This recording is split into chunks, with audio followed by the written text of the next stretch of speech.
Hi everyone, Grant K here for the Flame Premium Learning channel. Welcome to part 2 covering the connected conform workflow. In the previous video, we conformed multiple sequences that were all linked to one set of source media. Any changes to the source media will instantly ripple through all the open sequences in the sequences reel. So video 1 primarily dealt with the source media and the source sequence. In this video, we move to the next stage in the connected conform workflow, as we will now link the metadata of all the common segments across the open sequences. If you would like to follow along, please go to the first video and click the link in the YouTube description to download the media. Alternatively, if you're watching the podcast version of this video, then please refer to part 1 for the URL. Now, picking up from the previous video, we conformed a 10-second, 20-second, and 35-second spot. In that process, we created a sources sequence that determined the longest piece of source media for all the sequences to share. Please note that the process of creating the sources sequence also establishes the source media link between all the sequences.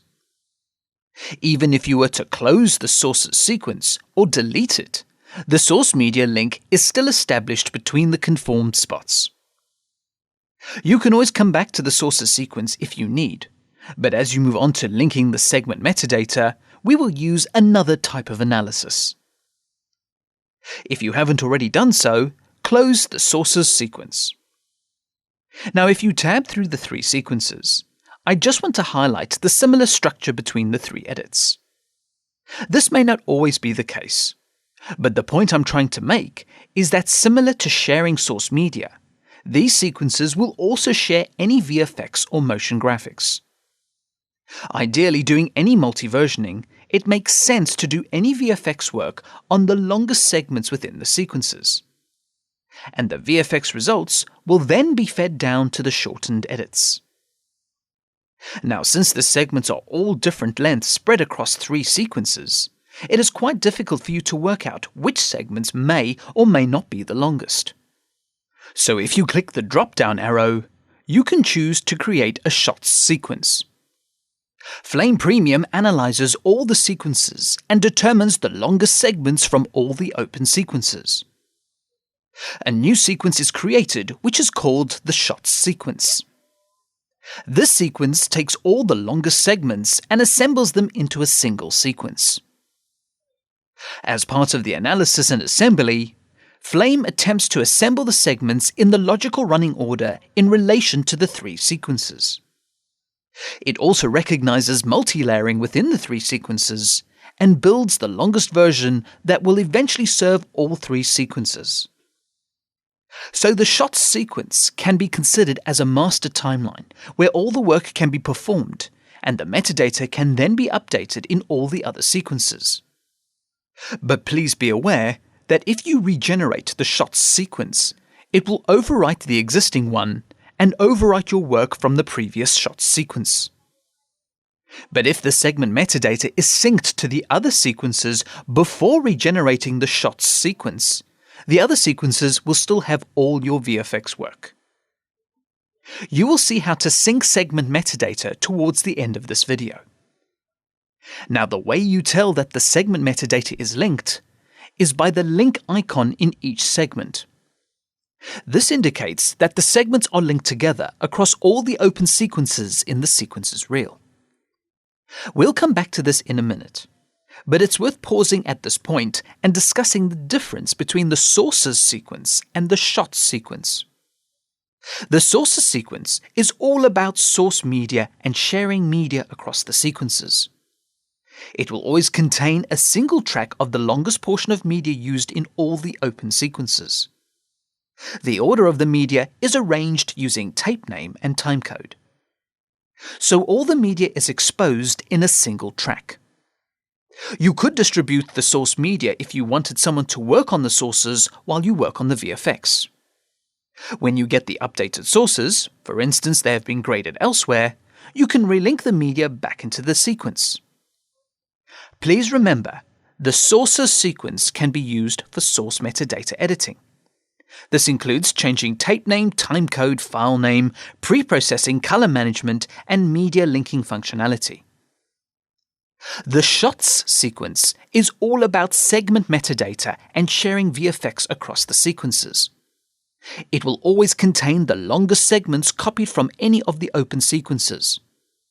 It assembles the sequence in a logical manner as well as preserving any layering information. So if you start thinking of the VFX breakdown, you would use the shots sequence to name and separate each VFX shot and distribute it if you are working collaboratively within your facility. So the first step in using the shots sequence is to assign shot names to each of the segments. Press Ctrl A and select all the segments in the shots sequence. Now call up the contextual menu and choose Rename Shot. When it comes to setting up the shot names, you could define it through the Preferences menu or Python scripts if you're working on a facility standard. But you can also manually define it through this window. This production is all about a UFO crash, so we can use this as the basis for our VFX shot naming. In the text box, type UFO __ VFX. We also want an ascending numbering order to each VFX shot. Place the cursor between the two underscores. Click the Add Token pull-down menu. Choose the Background Index token. This token will number each segment, but it will also apply the same numbering to any layered segments above the base layer. This means any layered segments will be considered as part of a particular VFX shot. Click Rename Shot. If you zoom into the shot sequence, you can see that each segment retains its original name, but it also has a new shot name added to identify each VFX shot. If you tab through all the sequences, you will see that all segments are linked, and the VFX shot name will be carried through all the segments in every sequence. So at this point, if you were to work in any sequence, you could synchronize any effects work. Now here is an extra tip. If you ever wanted to know where a linked segment is located in any of the sequences, you select the segment and call up the contextual menu. Here you will find an option called Shared Segments. When you look in the submenu, it will show you all the sequences where the linked segment is present. When you select any of the items, the sequence will switch and highlight that segment. So it's a great navigational tool that could be very useful for checking each instance of the segment in every sequence. Coming back to the main workflow, working in the shots sequence is preferred because it contains the longest instance of the segments compared to the other sequences. Now switch to the timeline area. In terms of effects, you can have TimelineFX, Batch Effects, and Batch. As you know, each kind of effect is applied differently, and we'll cover each one of them. So let's start in the sequence with TimelineFX.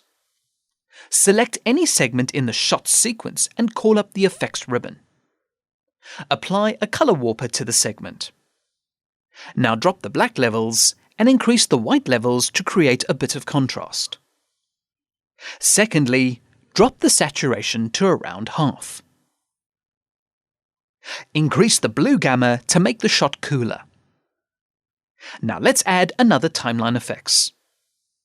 Call up the Effects ribbon again and choose Matchbox.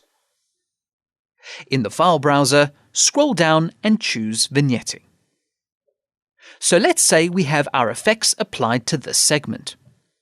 If you toggle through the other sequences, you will see that no effects have been copied over. Switch back to the shot sequence and call up the contextual menu on the segment. Click Sync Shared Segments. When you toggle to the different sequences, you will see that the timeline effects have been applied to the same segment in each sequence. This is selection-based, so you can select specific segments and sync to their shared metadata, including TimelineFX. This can also be done in any of the sequences and not just the shots sequence. As long as the segments are linked, you'll be able to sync them between the sequences.